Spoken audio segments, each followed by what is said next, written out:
So I have a Pioneer head unit today. It's a 200mm wide head unit, so it fits any non-standard dash space, so usually in Toyotas or the Subaru BRZs. So we're just gonna unbox it, see what's inside.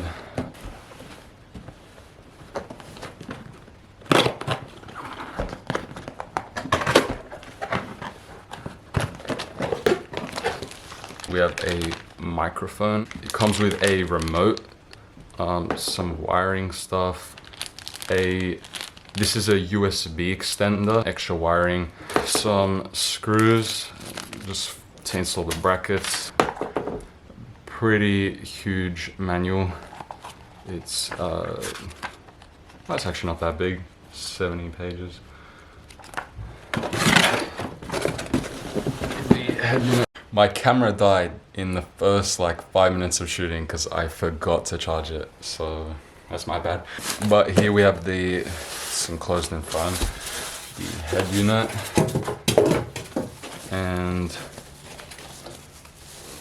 just, whoa, okay, wow, what? I always get excited when I get new things because they look so shiny and nice. I know there's a lot of glare from the light, but here on this angle you can probably see all the buttons on the side here, and all the plugs on the back. And yeah, there's nothing much to it. Yeah, it's just a box with some plugs. I am going to be installing this and I will walk you through it. These wires that came with the box are just open ends, so there's no actual click and play type attachments. You can buy wiring harnesses specific to your head unit and to match your model of the car. I have a Pioneer head unit and I have a Toyota 86, so they do have Toyota and Pioneer specific harnesses. That's just if you want to make it really easy, plug and play, if you do have a bit of extra money to spend. So I am going to be hardwiring them today. If you do have a soldering iron, that's pretty good. If you don't, you can invest in one. You can buy some as cheap as like $30. Learn a new skill and it will help you out in the future anyway. So I'm gonna be doing that, and let's get into it. Hey guys, so I'm in my car right now and getting ready to install the head unit. First thing we need to do is unplug the battery, just so there's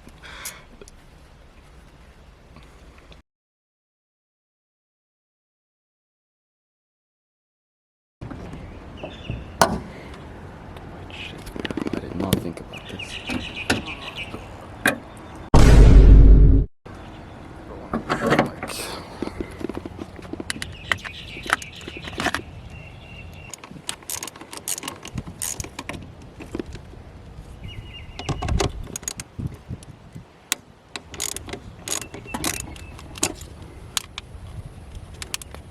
Alright, so now that the battery is unclipped, we're ready to start taking out the head unit.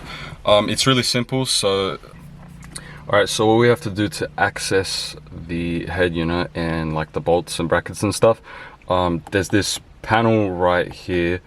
We just need to take that out. If you have pry bars, oh my god, bro, oh hell no, man, what the fuck, man?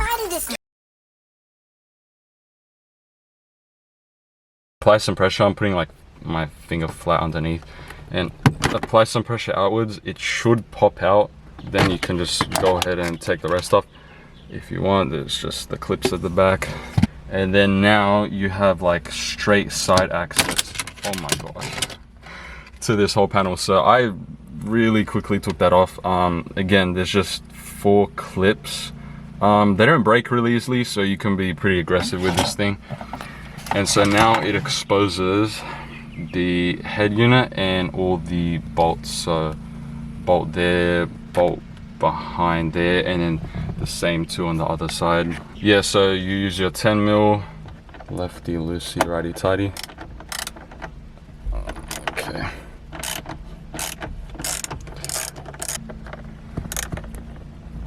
Yeah, you can kind of see it there. It's pretty far back.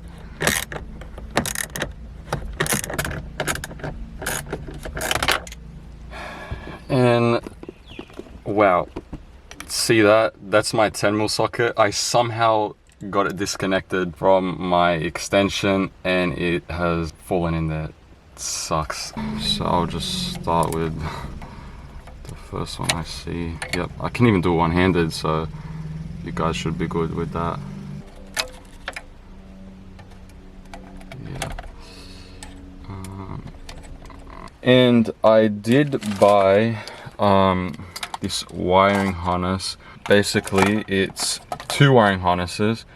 The first one on this side, see they connect here.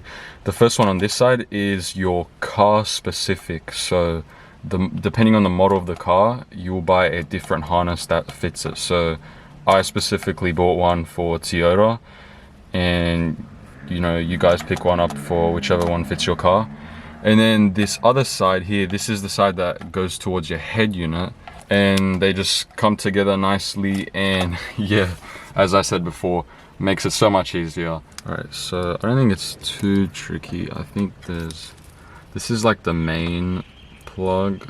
This is like the main plug. The only other things they have is RCAs. You don't need those until, I think they're for subwoofers. Yeah, you can use the RCAs back here and convert them with a HDMI adapter, so you can stream your phone screen to your head unit. I'm not going to be using that, but yeah, if you want to do like Netflix on your head unit or any other internet thing that you can't access through the default apps, you can just stream your phone. This USB, I did tell you guys that the USB retention cable came with the head unit, but it's actually car model specific again, so I did have to buy that. I will show you guys soon how that works, but just for now, there's the mic input for obviously the mic and your aux cable.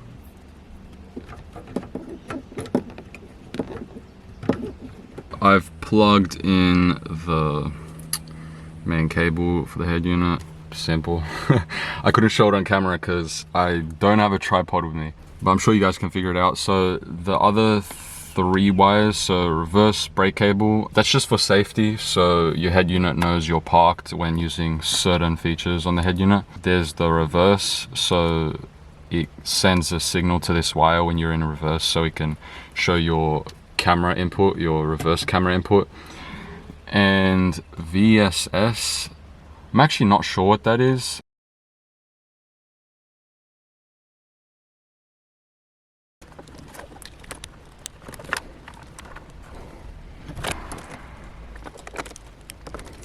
Alright, so I plugged the 2 wires in, and I've also realized that I do have another cable to plug in. Oh yeah, here. Alright, so this is for the antenna. So with the stock head unit, it does have a plug for this, but on aftermarket head units, they only have this thing right here. It's that, let me just focus. It's that little tube cylinder looking thing. All right, so this is the adapter that you need. So it comes with that single cable that I was talking about, and then this is the end that plugs into that weird cylinder thing. I've never seen a port like that, so I'm not sure what it's called, but yeah, that goes into here. Yeah, and this other end, the blue wire, that has to go to a 12 volt. This is the mic that comes with the head unit. Yep, and it just has a 3.5mm jack connection, and that just goes into this little thing on the left. It's a bit hard to see on the camera, but it will be labeled, so yeah, just plug that in. And the only thing left to do is extend this USB port so we can use Apple CarPlay or Android Auto. Alright, so I finally got the USB adapter I was talking about.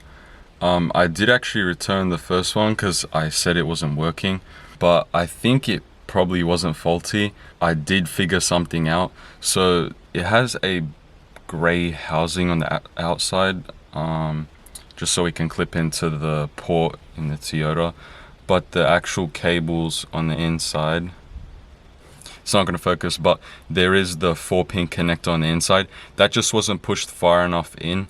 So I had the housing, and then I just got the cable and I pushed it in this way further, and then it actually did a click thing, so then it was in properly.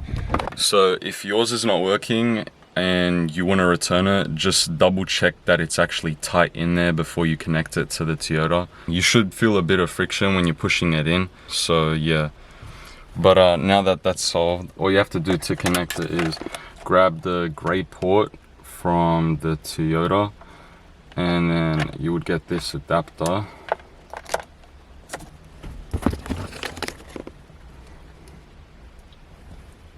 Just line it up the right way. It only goes in one way, and there should be like the guide for it on the port, and then you just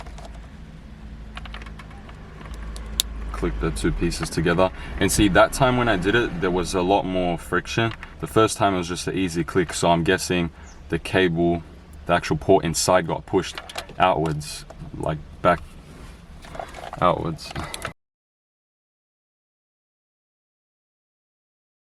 Once the adapter is connected, all you have left is the male side of the USB, and that just goes into the port on the head unit. It just slides in super easy. Alright, so now that we've done all the wiring, it's pretty much the reverse process. So putting back the head unit, making sure you don't squash any of the wires, you don't want to tear any of the wires, and just screwing in those 4 bolts. Actually, you do need to transfer the brackets from the stock head unit to the new one, with some bolts that should come with them. You have a little pack of screws. That's for the head unit bracket, so I'm gonna go ahead and do that now. So I've taken off the old brackets from the stock head unit. They just came with 3 screws on either side, and so now we have to transfer them to the bolts here. It's pretty simple. Just make sure that you have your right and left sides correct. Yeah, it's just screwing in a couple screws and easy. And just screwing in the last bolts. Just hand tight, it doesn't have to be too hard. As long as the head unit's not rattling while you're driving, then it's tight enough.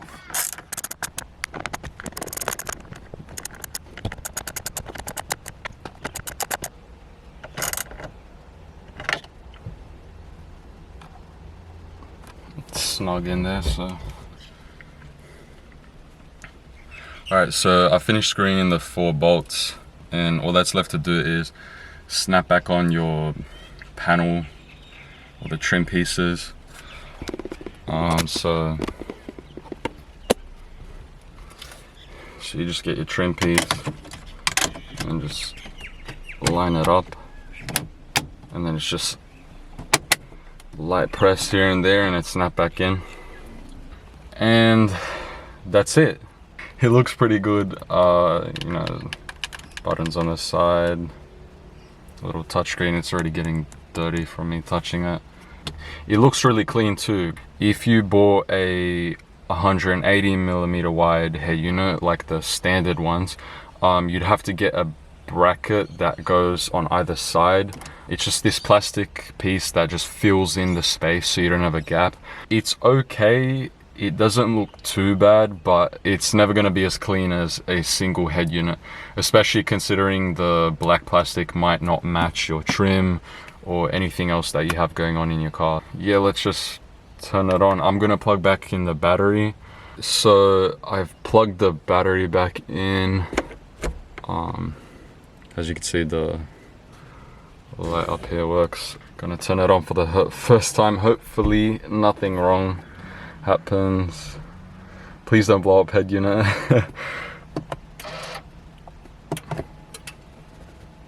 Allahu Akbar! That's weird. Didn't turn on whatsoever. Nope. Alright, so I figured out what happened, what went wrong. Well, actually, you should probably check your head unit if it turns on before you screw all your screws and put your dash panels back in, because it's just a pain getting them out afterwards. It's just the mains power wasn't plugged in properly. I didn't push all the cables all the way they could go. So yeah, double check that every cable fits snugly and nothing's loose, so you don't have any problems like I do. Like I did. So now we're gonna turn it on and set it up.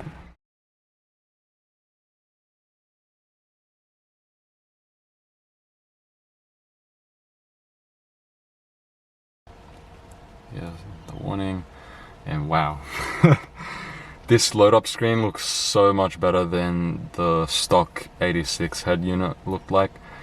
And I mean, the bigger screen, nicer display, CarPlay to an Android Auto. This also has Spotify Connect, so you don't even need to plug in via cable. You can just Bluetooth connect and then control your Spotify Premium through your Spotify Connect app on here. And that's the install finish. So we got the clean looking head unit, all OEM look with the USB port being retained, and now just 2 clicks for accessory mode.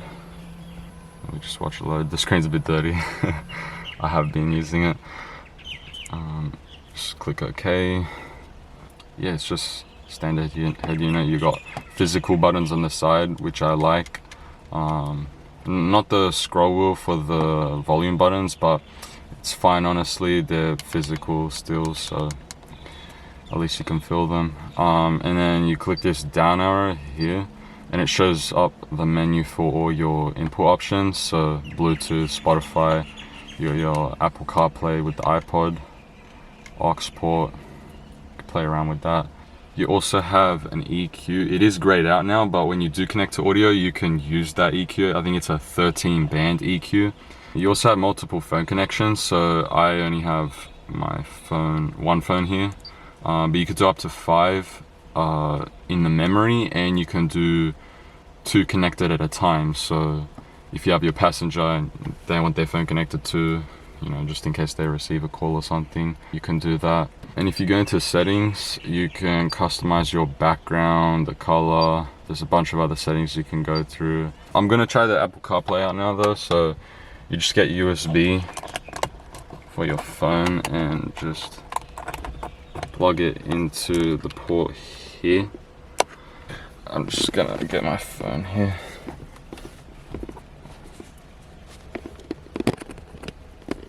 Okay, so I plugged it in, and see, it already automatically recognizes it's an iPhone and switches to CarPlay. It's really useful. I have been using it for a couple days now, and it's just really nice to have your phone screen kind of on the head unit. It's familiar, it looks nice, and it just runs well. I usually have this set up, so I split the maps and the Spotify. You know, for multitasking, it's pretty useful. You can use Siri with this if you have your internet connection, so I'll just turn on my data real quick. You just say, "Hey Siri," and look, it pops up here. Give me directions to the nearest shopping center. The closest one I found is